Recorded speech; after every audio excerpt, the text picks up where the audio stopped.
નમસ્કાર મિત્રો, સ્વાગત છે તમારું મારી Kashmir to Kanyakumari all India travel સિરીઝમાં. આ ટ્રાવેલ સિરીઝનો આ છે 8મો એપિસોડ અને 8મા એપિસોડમાં હું જાઉં છું ઉદયપુરથી મધ્યપ્રદેશ. ચાલો કરીએ વિડીયો સ્ટાર્ટ.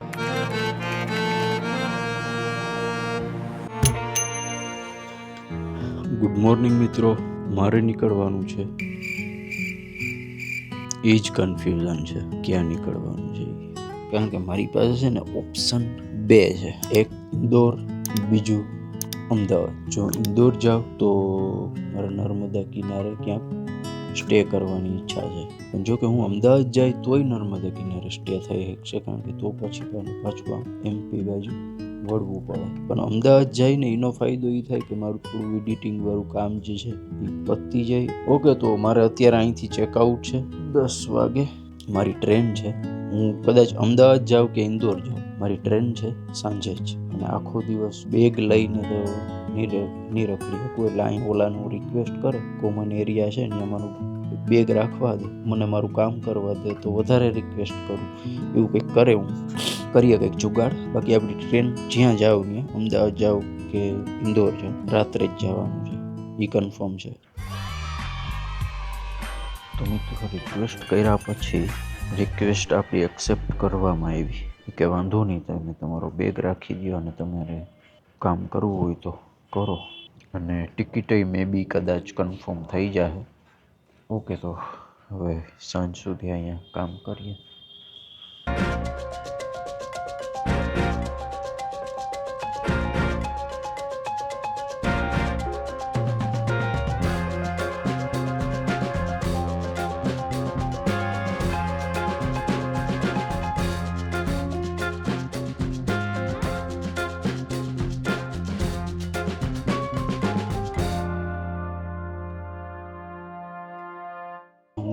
હોસ્ટેલે મારી હતો, ત્યાંથી પછી એડિટનું જે કામ હતું મારું એ મેં પતાવી હું હાલીને આવી ગયો. 4 જ કિલોમીટર હતું, તો હું 5 વાગે નીકળ્યો તો ત્યાંથી 6 વાગે પહોંચી ગયો અહીંયા. મારી ટ્રેન છે 8:20 ને અત્યારે વાગ્યા 7. અને હું છે ને 4 કિલોમીટર માંથી રેલવે સ્ટેશન થાય 4 કિલોમીટર, તો હું ત્યાંથી હાલીને આવતો હતો. ત્યાં રસ્તામાં મેં વિડીયો નથી બનાવ્યો, એકદમ વ્યવસ્થિત રીતે મેં જમી લીધું.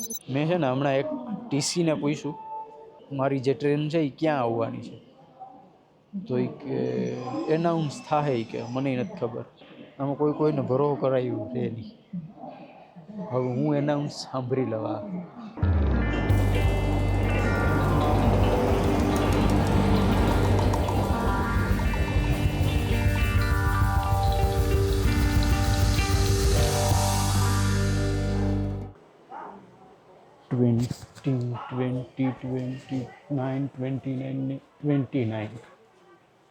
ઓકે, આ છે 29 આપણું. આ તો નાખે આખું બર્થ જ ખાલી છે. જો આમાં મમરા ટીંગાઈ મોરા આમાં રસ્તામાં હતા તો મેં લઈ લીધા. બીજું કોઈ ના હોય તો અહીંયા મમરા કાયમ આવે. ઓકે, હાલો આ બેગ ઉતારીને ક્યાંક વ્યવસ્થિત લંબાવી જ જવું આજ તો. હા, એડિટ વાહે નીંદર નથી થતી. બેગને છે ને ઉપર જવા.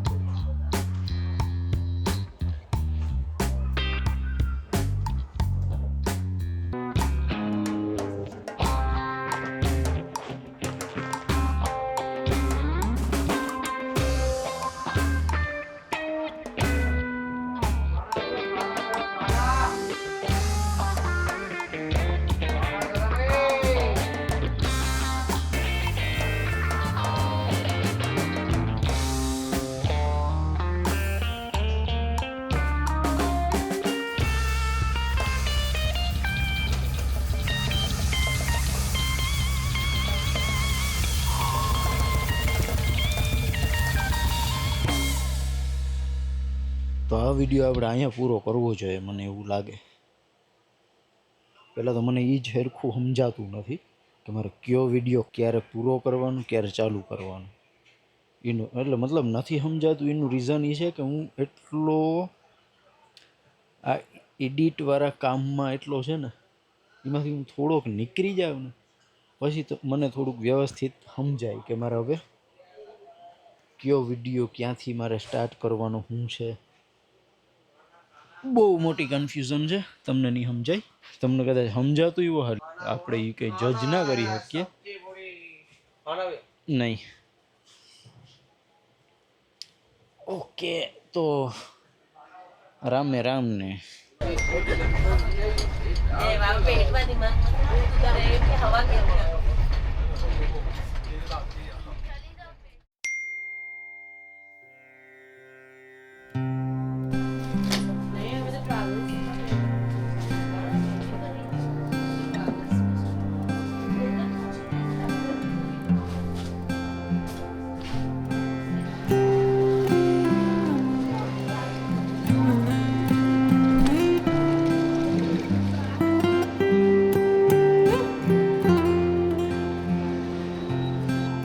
નમસ્કાર મિત્રો, સ્વાગત છે તમારું ચોથા સ્ટેટમાં.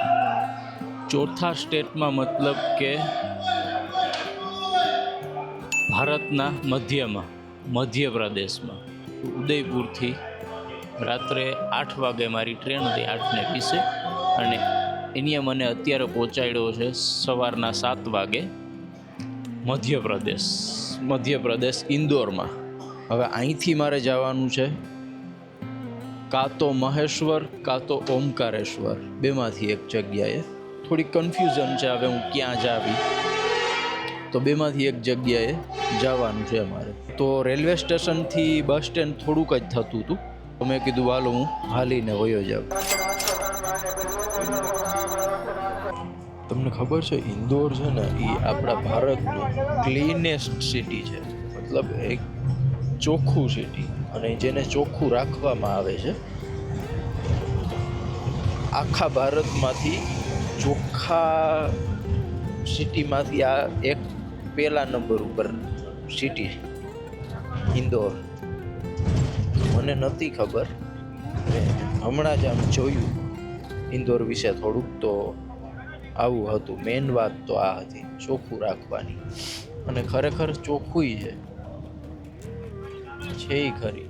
ક્યાંય તમને મતલબ પ્લાસ્ટિક, કચરો એવું ક્યાંય નહીં. ઝાડ છે, ઝાડ હોય, પાંદડા હોય, એને કચરો ના કહેવાય, એ તો હોય. પણ પ્લાસ્ટિકને જ્યાં ત્યાં ઉકળ્યા અને જે આપણે જે રીતના હોય છે એવું ક્યાંય નથી. બહુ મસ્ત કહેવાય, બહુ સારું કહેવાય આ.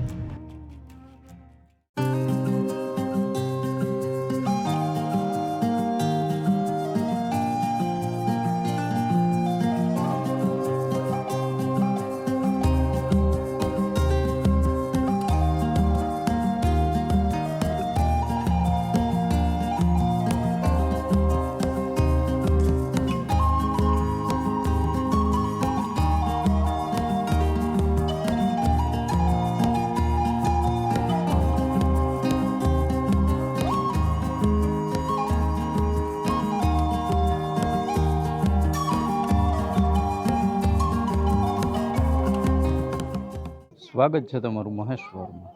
પછી આવીને ડાયરેક્ટ સીધો અહીંયા નર્મદા ઘાટે આવી ગયો.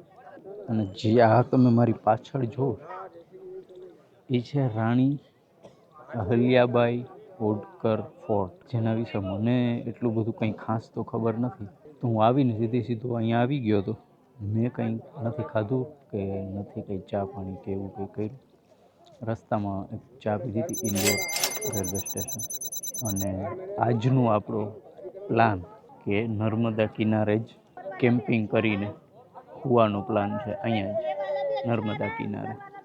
પછી હું ક્યાંક નર્મદા કિનારે કઈ સાઈડ આ ફોર્ટવાળા ગ્રાઉન્ડમાં કે પછી કોઈ બીજી અનધર સાઈડમાં ક્યાંય પણ સેટિંગ આવે ત્યાં, તો ફ્રેમ ને વિડીયોને કેવું તમને લાગે છે ને એ થોડુંક જરાક મને કોમેન્ટમાં કહેતા રહેજો, એટલે મને ખબર પડે ક્યાંય વાંધો આવતો હોય. ઓકે, તો બસ એટલું હતું. આ જે નર્મદા કિનારો છે ને, ત્યાંથી કિનારાથી અને પછી પગથિયા ઘણા બધા છે. એના પછી આ ગ્રાઉન્ડ આવે, અને એ ગ્રાઉન્ડ પછી એટલા પગથિયા છે. પછી અહીંયા એક બોર્ડ જોયો મેં, 16 સપ્ટેમ્બર 2023 અહીંયા સુધી પાણી હતું. 16 સપ્ટેમ્બર 2023, મતલબ બાળ જેને કહેવાય, બાળ આવ્યું હતું ત્યારે કેટલું પાણી આવ્યું હોય તમે વિચારો. આ લેવલ સુધી હું આવ્યો છું અહીંયા આ જે ફોર્ટ છે મહેશ્વર ફોર્ટ એની બહાર એક કેફે છે ત્યાં આવ્યો ખાવા, મતલબ એક રેસ્ટોરન્ટ જેવું છે ત્યાં. આ કામે છે એક વિડીયો અપલોડ કરવાનો છે, એ થઈ જાય, થોડુંક એડિટ થઈ જાય અને મારે ખવાઈ પણ જાય, કારણ કે કાલે એ વ્યવસ્થિત રીતે નહોતું ખાધું. સવારે હમણાં આવ્યો ત્યારે કંઈ ખાધું નથી. હું અહીંયા નર્મદા કિનારે એટલા માટે આવ્યો કે મેં છે ને આની પહેલાં મારી એક મહિલા મિત્ર છે એની સાથે હું આવ્યો હતો અને ત્યારે એની કારમાં અમે નર્મદાની પરિક્રમા કરી હતી કારમાં. ત્યારથી થોડુંક મારું કનેક્શન આ નદી હારે છે, કારણ કે બહુ જ મજા આવી હતી. પણ અને મેઇન તો થેન્ક યુ વેરી મચ મારી મહિલા મિત્રને, again thank you very much કે મને આવો એક એક્સપિરિયન્સ કરાવ્યો. હા સિરિયસલી મારે વિચાર તો હતો કે ભાઈ હું કરું, મને ખબર જ હતી કે થાય છે આવું કંઈ, પણ આ મહિલા મિત્રના કારણે મારો મેળ આવી ગયો નર્મદા પરિક્રમા કરવાનો અને બહુ જ અમેઝિંગ એક્સપિરિયન્સ હતો મારો, બહુ મસ્ત. એટલે થેન્ક યુ અગેન મહિલા મિત્ર, થેન્ક યુ.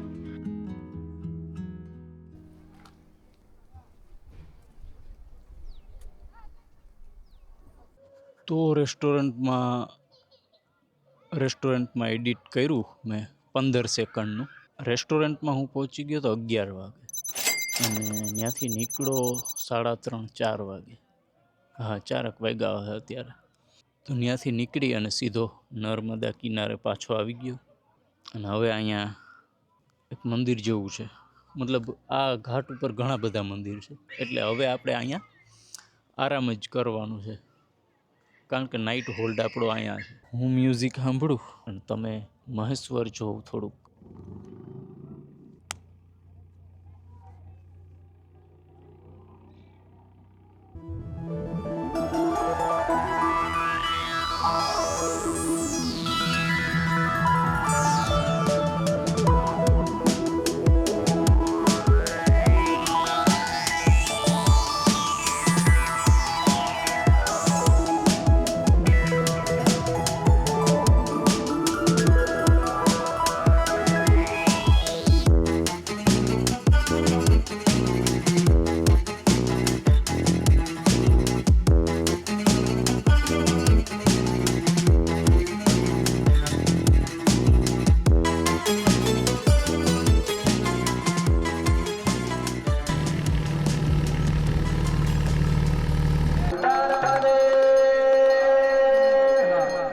સનસેટ પછી હું અહીંયા મતલબ ચીલ મારતો હતો. ઓલું જે ફોર્ટ મેં તમે જોયું ને, ફોર્ટ વાળો નદી કિનારો, એ કિનારાની આગળ ત્યાં એક મોટું શિવ મંદિર છે, જે મારી પાછળ દેખાતું હોય તમને તો, કારણ અંધારું છે થોડુંક. તો એ શિવ મંદિરના ગ્રાઉન્ડમાં જ ની આરતી હતી, એ આરતી જોઈ.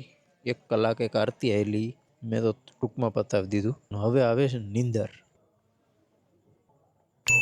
તો આ છે આપણું આજનું રહેઠાણ, જોગીની ઝૂંપડી. તો આ આપણું ટેન્ટ હતું બહારથી. હવે અંદરની ફેસિલિટી હું તમને બતાવું શું છે એ આપણી પાસે. એક આ શોલ છે, એ તમે જોઈએ હે. બાકી આ સ્લીપિંગ બેગ છે. જો વધારે ઠંડી લાગે ખોલી, અહીંથી ખોલી અને અંદર વહી જવાનું, ઠંડી ના લાગે. આ છે એક ઉઠવાનું. આ છે આપણું બેગ, એ ઊંચી છે. આવો કંઈક નજારો છે.